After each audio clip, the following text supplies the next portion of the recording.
Features of linear graphs. Intercepts with the axes. Given here are three linear graphs passing through a set of points on the Cartesian plane.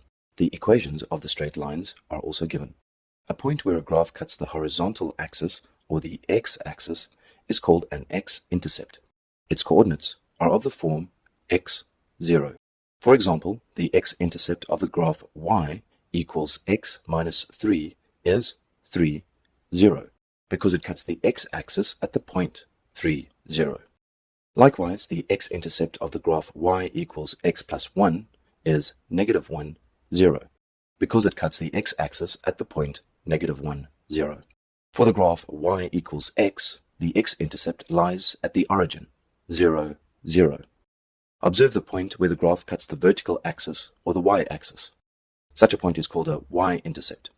Its coordinates are of the form 0, y. Let's mark the y-intercepts for each of the graphs. Observe that the y value of an x-intercept is always 0. Likewise, the x value of a y-intercept is always 0. This property of intercepts will help us to sketch the graph of a linear function on the Cartesian plane. For the graph y equals x, the y-intercept lies at the origin 0, 0. Now let's compare the y-intercepts of linear graphs to the value of the constant in the equation of the graph. We can see that if the equation of the line is y equals x plus 1, the graph cuts the y-axis at 1. If the equation of the line is y equals x minus 3, the graph cuts the y-axis at negative 3. Let us take one more example. Y equals x plus 2, we can see that the graph cuts the y-axis at 2. Can we observe a pattern here? Yes.